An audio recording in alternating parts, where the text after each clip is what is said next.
Yo, what's up, fam? It's your girl B coming here to explain to you guys the 6 steps to goal setting. So a lot of people don't understand is every time you have a goal, whatever that ambition is, you got to lay out this formula every single time because you'll be completely prepared on how to achieve it. So the first step is you have to identify first what the goal is. So that could be anything with your fitness, finance, your family, communication, your career. What is the first goal? What is the goal? That's what you have to first identify. Second, what skills and knowledge do I need to obtain the goal, right? What qualifications, what prerequisites do I need to have in place, or what do I need to obtain along the way for me to achieve the goal? All right, that's number two. Number three is I need to identify the people that I'm going to work with, the coaches, right? The network of people that I need to surround myself around so that I can get access to maybe more skills, more maybe a network or just a space that I need to be involved in or environment I need to be involved in so that I can get myself closer to the goal. And it also means mentorship coaches. Who do you need to work with so they can give you the shortcut to what it is that you want to go? Because the shortcut to success, guys, is mentorship. All right.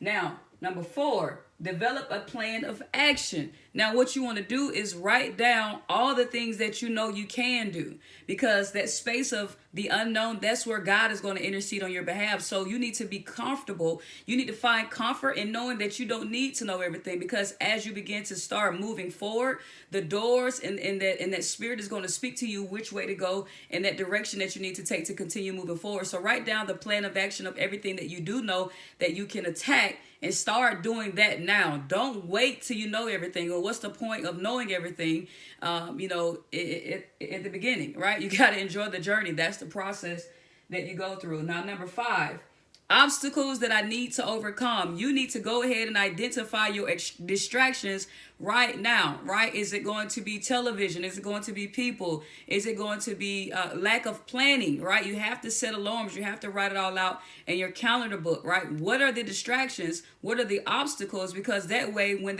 you do face them or they try to present themselves, you know how to move around them, or not even put yourself in a position to face them, right? So what are the obstacles? Is it myself? Is it procrastination? Is it how I speak to myself, right? You need to identify that. All right. Number six, deadline for achievement. What is the deadline? What day do we want to have this done by? Is it 90 days, 60 days? Is it 6 months, 12 months, 24 months? You need to identify the deadline and make sure that you also have smaller goals that's building up to this magnificent goal, this huge goal. You want to make sure you're doing everything brick by brick, as if you're building an empire. And if the good thing about the deadline for achievement is don't get too caught up and too focused or obsessed with the deadline of achievement, because if the deadline does come for family and you cross that line, and you haven't really hit the goal, you want to use that moment, that checkpoint, if you will, to make any adjustments or to just measure what you have or what you have not done, because a lot of people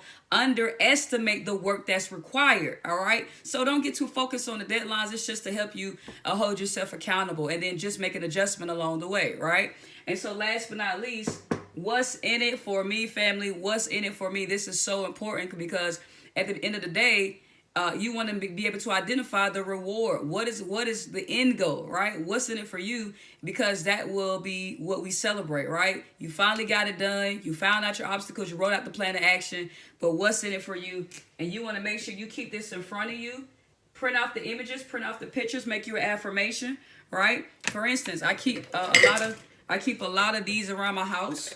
All right. I'm so happy and grateful now that my investments are worth over $10 million. So when I'm walking around, when I'm being around in this space, that's all I see. I have them all over the place. Right. So you have to identify those 7 steps that you need to take into play so that you can execute the goal, and use this for everything, guys, for everything you want to attack in your life. But this is B. Burrell, the 7 steps to achieving your goals. That is by Zig Ziglar, by the way. I did not make that up. You guys can check him out. But peace and blessings. Let's get it. This is a year of acceleration, and I'll talk to you guys soon. Peace and blessings. Let's go.